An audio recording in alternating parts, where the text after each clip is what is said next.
అమ్మా, అమ్మవారి పూజ ఇంతటితో పూర్తయింది. ఇక సాయంత్రం మీ ఇంట్లో జరపవలసిన పుణ్యకార్యం ఏ ఆటంకం లేకుండా జరిపించండి. అంతా శుభం జరుగుతుంది. పుణ్యకార్యం ఏంటి పంతులు గారు? అది ఇంటికెళ్ళాక తెలుస్తుందిలేరా మనవడా. ఇప్పుడిక్కడ పూజ అయింది కదా, ఇంకా ఆ పూజ ఏర్పాట్లు చెయ్యాలి.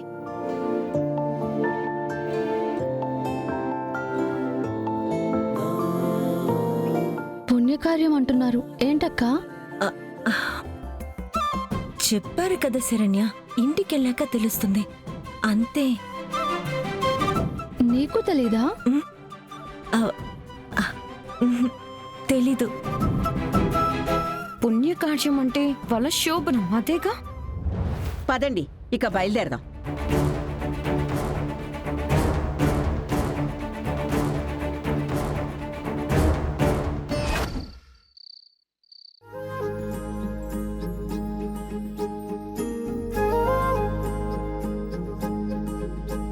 మనవడా, అమ్మమ్మ, పూజ అది ఇది అని చెప్పి ఇవాళ మీరు మాకు ఏర్పాట్లు చేసింది అదా? అదా ఏంటయ్యా అది?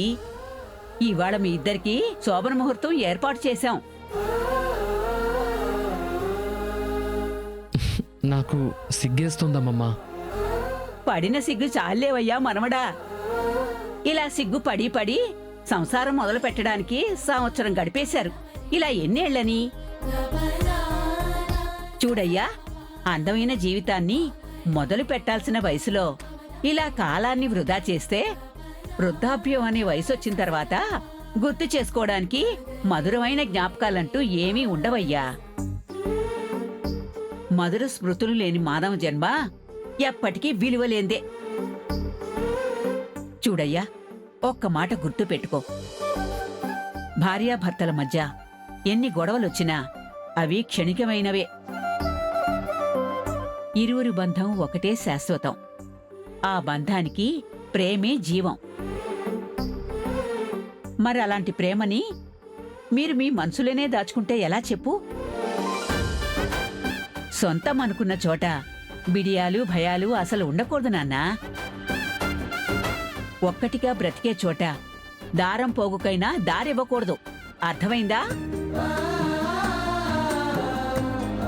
మనవడా, ఈ సిగ్గు ఇక్కడేనయ్యా, అమ్మాయి ముందు కాదు.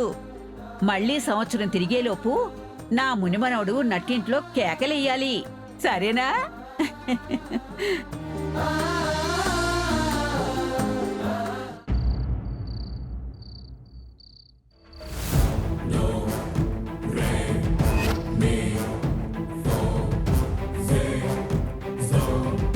కోరి కోరి వచ్చావుగా మా ఇంటికి. నా కోత ఎలా ఉంటుందో చూపిస్తాను.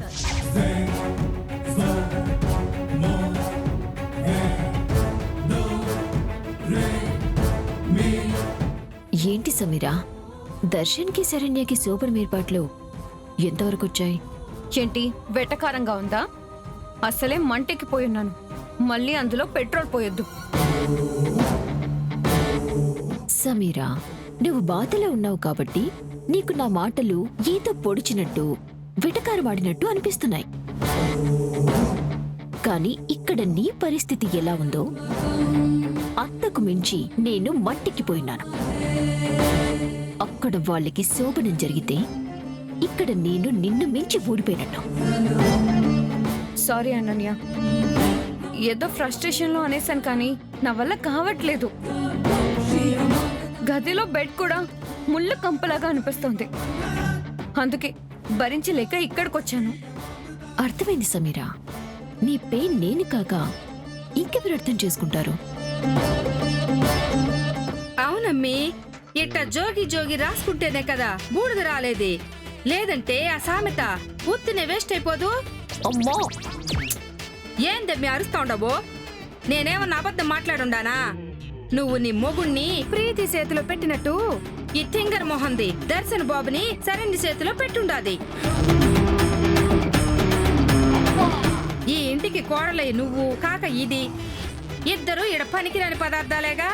అమ్మా, నువ్వు మా మీద సెటేరిగ్గా మాట్లాడినా నిజం మేము ఒప్పుకోక తప్పదు. కానీ అతి త్వరలోనే ఆ ఆనంద భైరవి శరణ్యలు తమని తాము వీళ్ళని ఏం చేయలేకపోయామే అని ఓటమితో కృషించుకుపోయేలా చేస్తారు. ఇవాళ ఈ శోభనాన్ని ఎలాగైనా జరగకుండా ఆపి తీరుతాను. అనన్య, నువ్వు ఈ మాట నిలబెట్టుకో. ఆ తర్వాత దర్శన్ని నా వైపుకి తిప్పుకునేలాగా నేను చేసుకుంటాను. వన్స్ దర్శన్ నా వళ్ళో పడ్డాడంటే ఈ ఇల్లు వాళ్ళందరూ మన కాలి కిందే ఉంటారు. నా దగ్గర సూపర్ ప్లాన్ ఉంది. ఏంటది? అది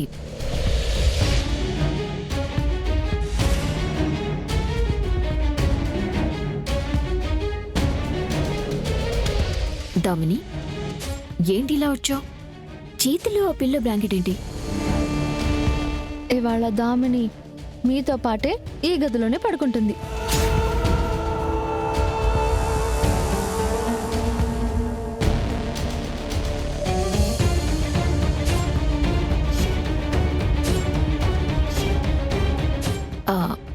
ఎందుకు? తన గదిలో ఏసీ పనిచేయట్లేదు, వాష్రూమ్లో వాటర్ రావట్లేదు. అయినా గెస్ట్ల బెడ్రూమ్లో గెస్ట్లు మాత్రమే ఉండాలా ఏంటి? ఇంటి యజమానులకు ప్రవేశం లేదా? అబ్బే, అలానే లేదు. తనకి కంఫర్ట్గా ఉండదేమోనని. పర్వాలేదు, ఈ రాత్రికి తను అడ్జస్ట్ అవుతుంది. ఏం దామిని? నాకు అర్థమైంది శరణ్య, నువ్వు కావాలని దామినిని ఇక్కడికి తీసుకొచ్చావని. మీ ప్లాన్స్ మీకుంటే నా సెట్టింగ్స్ నాకు ఉంటాయి అనన్య. ఇప్పుడు నువ్వు దీన్ని ఎలా ఆపగలవో ఆపుకో. జాగ్రత్త దామిని.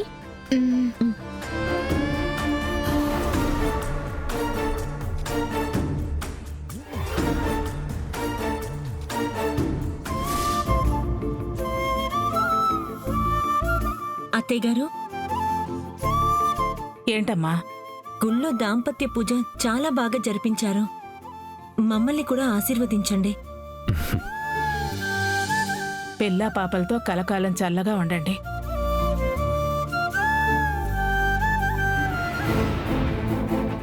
ఏ దరిద్రపు కళ్ళ దిష్టి మీ కాపురం మీద పడకుండా ఉండాలి.